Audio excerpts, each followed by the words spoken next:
नमस्कार मेरे प्यारे दोस्तों। आप देख रहे हैं GK job exam YouTube channel. तो चलिए शुरू करते हैं आज के इस सेशन को। तो अगर आप रेलवे के किसी भी एग्जाम की तैयारी कर रहे हैं तो आपको अपने एग्जाम में यहाँ से प्रश्न देखने को जरूर मिलेंगे, क्योंकि हम लोग इस क्लास के वीडियो में पिछले 10 सालों में जो रेलवे के द्वारा प्रश्न पूछे गए हैं उसको कवर कर रहे हैं। तो आप इस वीडियो को बगैर स्किप किए हुए पूरा जरूर देखिएगा। और आज जो ये क्लास का वीडियो है ये तीसरा क्लास का वीडियो है। अगर इससे पहले के क्लास के वीडियो आप नहीं देखे हैं तो उसे भी जरूर देखिएगा।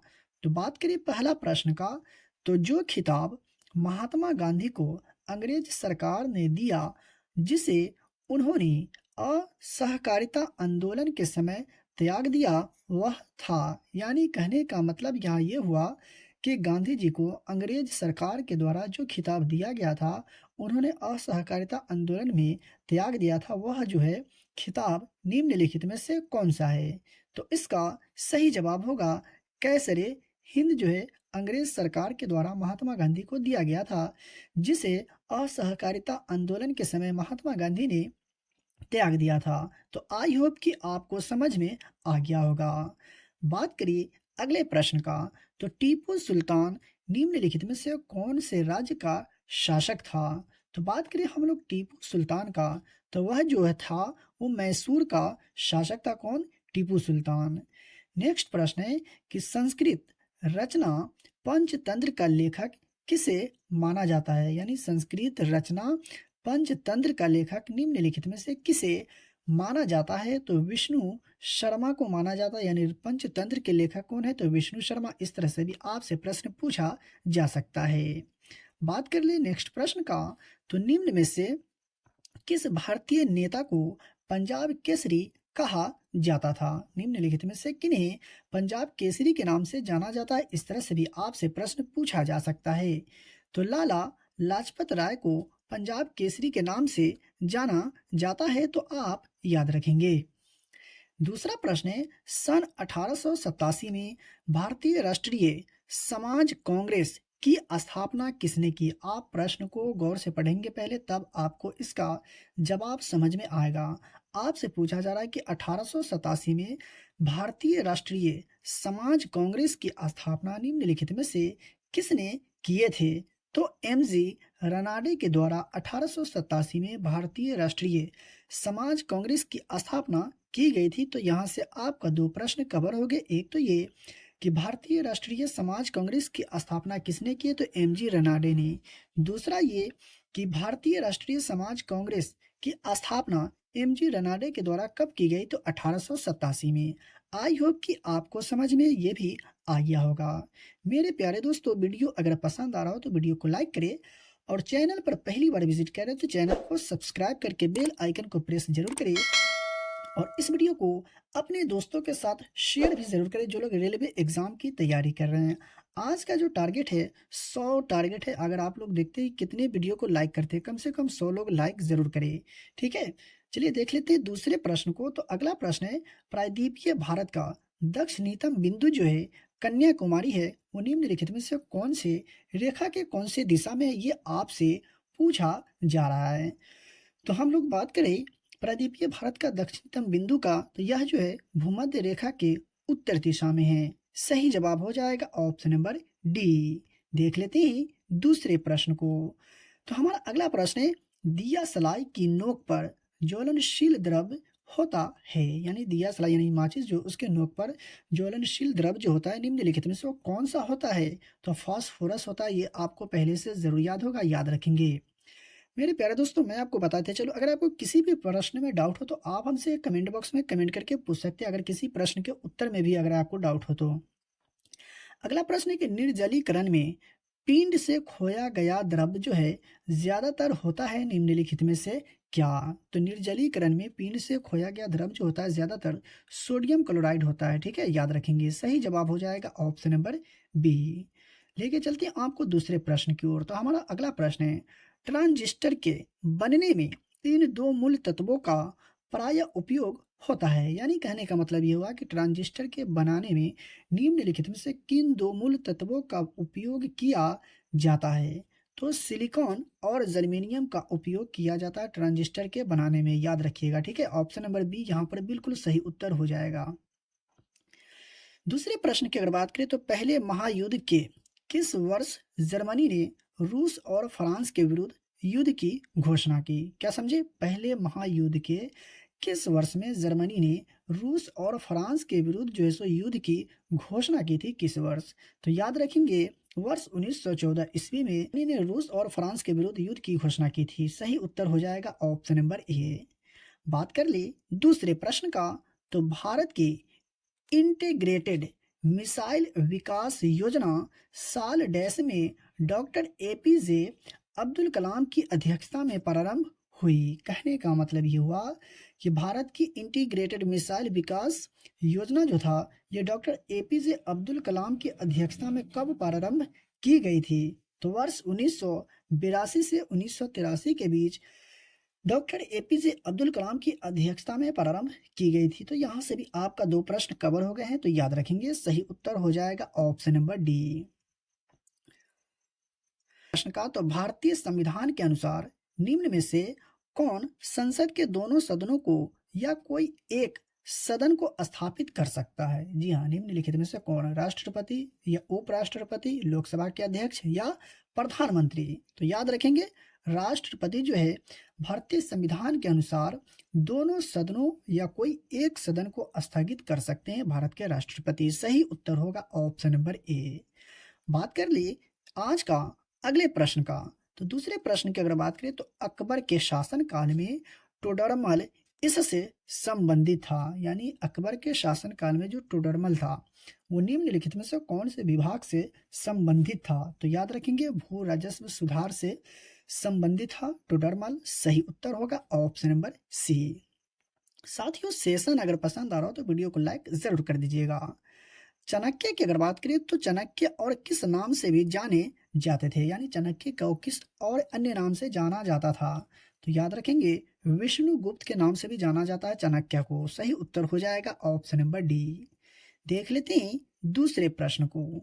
तो हमारा अगला प्रश्न है कि निम्न में से किस संस्था की स्थापना महात्मा गांधी ने नहीं किए थे? दिए गए ऑप्शन में से आपको बतलाना है कि ऐसी कौन सी संस्था है जिसकी स्थापना महात्मा गांधी नहीं किए थे। तो बात करें फोन एक्स आश्रम का, तो ये महात्मा गांधी के द्वारा इसकी स्थापना की गई है। साबरमती आश्रम की अगर बात करें तो ये भी महात्मा गांधी के द्वारा की गई है।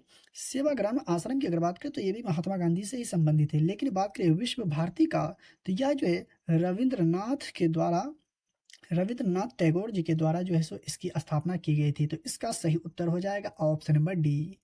देख लेते हैं नेक्स्ट प्रश्न को।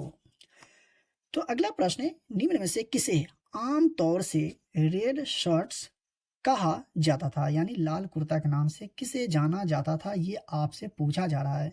तो इसका सही उत्तर होगा ऑप्शन नंबर ए, खुदाई खिदमतगार को रेड शर्ट कहा जाता था। सही उत्तर होगा ऑप्शन नंबर ए। देख लेते हैं दूसरे प्रश्न को।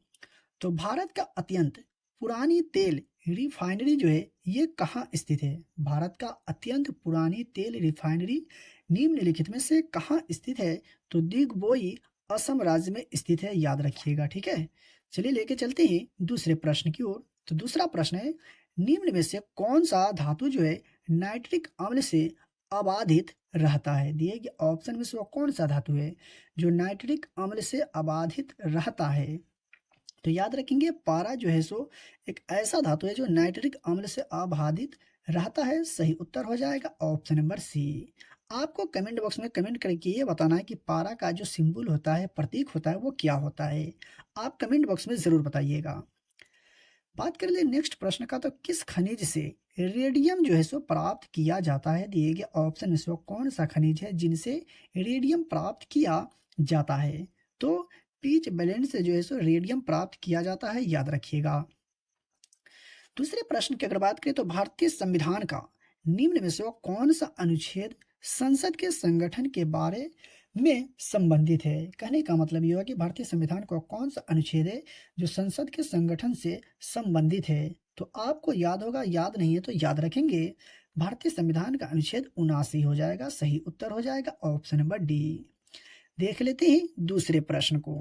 तो अगला प्रश्न है कि निम्न में से कौन से राज्य की राजभाषा अंग्रेजी है? बहुत ही अच्छा प्रश्न है, आपको याद हो नहीं होगा तो याद रखिएगा। निम्न में से कौन से राज्य की राजभाषा अंग्रेजी है? तो नागालैंड की राजभाषा जो है सो अंग्रेजी है। सही उत्तर होगा ऑप्शन नंबर डी। बात कर ले दूसरे प्रश्न का, तो भारत की पहली जनगणना के समय भारत के वायसराय जो थे वो कौन थे? जी हाँ, भारत की पहली जनगणना के समय भारत के वायसराय निम्नलिखित में से कौन थे? तो लॉर्ड मेयो जो थे, ये पहली जनगणना के समय भारत के वायसराय थे। बहुत ही काफी महत्वपूर्ण प्रश्न है, काफी बार यह जो प्रश्न एग्जाम में पूछे जा चुके हैं। भारत की सर्वप्रथम जनगणना जो है लॉर्ड मेयो के शासनकाल में 1872 ईस्वी में कराई गई थी।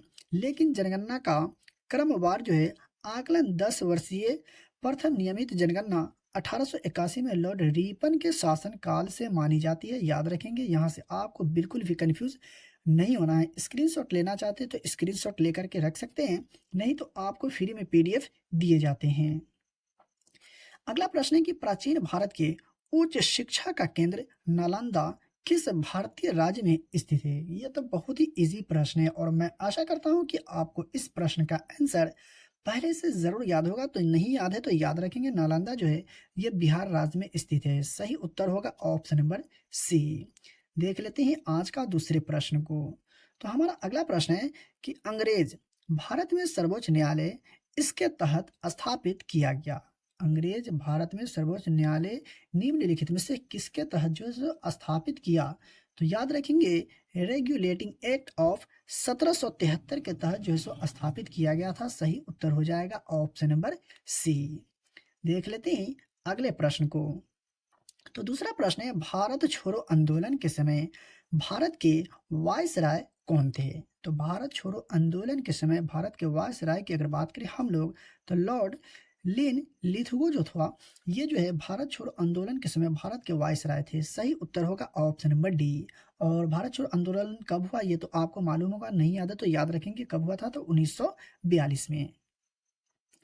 अगला प्रश्न है कि पृथ्वी के लगभग इतने प्रतिशत के पृष्ठभाग में भारत फैला हुआ है? कहने का मतलब यह कि पृथ्वी के लगभग कितने प्रतिशत पृष्ठभाग पर भारत जो है सो फैला हुआ है? तो 2.4% भाग पर फैला हुआ है भारत। ठीक है, याद रखेंगे, सही जवाब होगा ऑप्शन नंबर ए। बात कर ले आज का अगले प्रश्न का। तो हमारा अगला प्रश्न है, भारत में फसल भूमि में निम्न में से कौन से खाद्य अनाज की कृषि अत्यधिक हिस्से में होती है? काफी अच्छा प्रश्न है। सबसे अधिक कृषि जो है सो कौन से फसल की होती है? तो चावल की होती है। याद रखेंगे, कंफ्यूज बिल्कुल भी नहीं होना है। सही उत्तर होगा ऑप्शन नंबर सी। देख लेते हैं दूसरे प्रश्न को। तो हमारा अगला प्रश्न है, निम्न में से कौन से महत्वपूर्ण नदी का उद्गम जो है सो पश्चिमी घाट में नहीं है? तो बात करें महत्वपूर्ण नदी का उद्गम पश्चिमी घाट में नहीं है, तो याद रखेंगे महानदी। सही उत्तर होगा ऑप्शन नंबर डी। और बात कर ले इनसे रिलेटेड कुछ महत्वपूर्ण जानकारी की, तो महानदी का उद्गम स्थल की अगर बात करें तो छत्तीसगढ़ के रायपुर जिले में सिहावा के समीप है और यह लगभग 815 किलोमीटर की दूरी तय कर कटक के समीप बंगाल की खाड़ी में गिरती है। और ब्राह्मणी तथा वैतरणी इसकी सहायक नदियां हैं, इसे आप याद रखिएगा। देख लेते हैं दूसरे प्रश्न को। तो अगला प्रश्न है कि एक पानी से भरे पानी के गिलास के नीचे रखा गया कागज का ताव बगैर पानी गिराए जल्दी से खींचा जा सकता है, यह तथ्य इसका उदाहरण है। कहने का मतलब ये हुआ कि यह जो तथ्य दिए हुए निम्नलिखित में से किसका उदाहरण है? तो जरत्व के नियम का उदाहरण है। सही जवाब हो जाएगा ऑप्शन नंबर सी, आप याद रखेंगे। बात कर ले आज का नेक्स्ट प्रश्न का। तो अगला प्रश्न है, चींटी में डैश अम्ल होता है? चींटी में जो अम्ल पाया जाता है वो कौन सा अम्ल पाया जाता है? तो फॉर्मिक अम्ल जो है ये चींटी के डंक में होता है, आपको जरूर याद होगा। दूसरे प्रश्न की अगर बात करें तो खुले में रहने से वायु से नमी को अवशोषण करने के गुणधर्म को कहते हैं। यानी खुले में रहने से वायु से नमी को अवशोषण करने के गुणधर्म को निम्नलिखित में से क्या कहते हैं? तो प्रस्फुटन कहते हैं। याद रखिएगा, सही उत्तर होगा ऑप्शन नंबर सी। हमारा अगला प्रश्न है कि मोनाजाइट इसका अयस्क है। मोनाजाइट जो है निम्नलिखित में से किसका अयस्क है? तो थोरियम का अयस्क है, याद रखेंगे। दूसरे प्रश्न की अगर बात करें तो आतिशबाजी में हरी ज्योति इसके कारण उत्पन्न होती है, यानी आतिशबाजी में जो हरा रंग दिखाई देता है निम्नलिखित में से किसके कारण दिखाई देता है, ये आपसे पूछा जा रहा है। तो बेरियम के कारण दिखाई देता है। यह भी प्रश्न काफी बार एग्जाम में पूछे जा चुके हैं और आने वाले एग्जाम में भी यहाँ से प्रश्न पूछा ही जाएगा, तो इसलिए आप याद रखिएगा। एक सामान्य मानव में अन्न को आंत्र के अंत तक पहुंचकर अवशोषण पूर्ण करने में कितना समय लगता है? तो याद रखेंगे लगभग 8 घंटा लगता है एक सामान्य मानव में अन्न को आंत्र के अंत तक पहुंचने में। सही उत्तर होगा ऑप्शन नंबर ए। चलिए लेके चलते हैं अगले प्रश्न की ओर। तो दूसरा प्रश्न है हमारा कि अंतर्राष्ट्रीय न्यायालय कोर्ट में कुल कितने न्यायाधीश होते हैं? अंतर्राष्ट्रीय न्यायालय कोर्ट जो है उसमें कुल कितने न्यायाधीश होते हैं? तो कुल 15 न्यायाधीश होते हैं, याद रखिएगा। सही जो उत्तर हो जाएगा ऑप्शन नंबर सी। और बात कर ले इनसे संबंधित कुछ महत्वपूर्ण जानकारी का, तो अंतर्राष्ट्रीय न्यायालय की स्थापना हेग यानी नीदरलैंड में 3 अप्रैल 1946 को की गई थी और इसमें न्यायाधीशों की संख्या 15 रखी गई है और इनकी नियुक्ति की अगर बात करें तो 9 वर्षों के लिए होती है, जो प्रत्येक 3 वर्ष बाद 5 न्यायाधीश अवकाश ग्रहण करते हैं। तो यहाँ से आपका काफी प्रश्न कवर हो गए हैं, आप याद रखेंगे।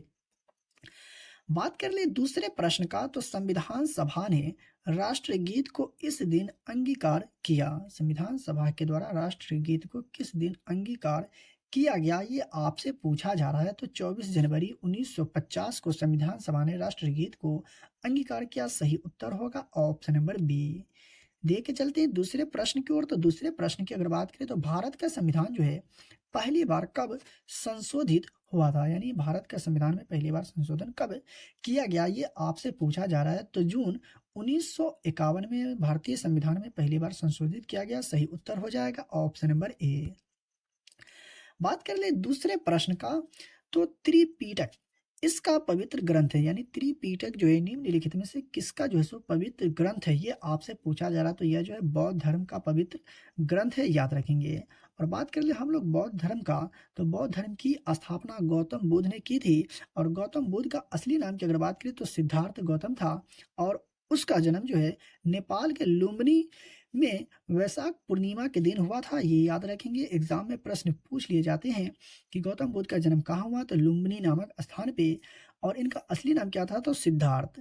तो मेरे प्यारे दोस्तों, आज का क्लास का वीडियो कैसा लगा प्लीज कमेंट करके आप जरूर बताइएगा और इस वीडियो को अपने दोस्तों में शेयर ज्यादा से ज्यादा जरूर करें। वीडियो को अभी तक लाइक नहीं किए तो वीडियो को लाइक करें और चैनल पर पहली बार विजिट कर रहे हैं तो चैनल को भी सब्सक्राइब करके बेल आइकन को प्रेस करें और फ्री में पीडीएफ प्राप्त करना चाहते हैं तो वीडियो के डिस्क्रिप्शन में दिए गए टेलीग्राम चैनल को ज्वाइन करें। तो चलिए मिलते हैं फिर से एक नई वीडियो में।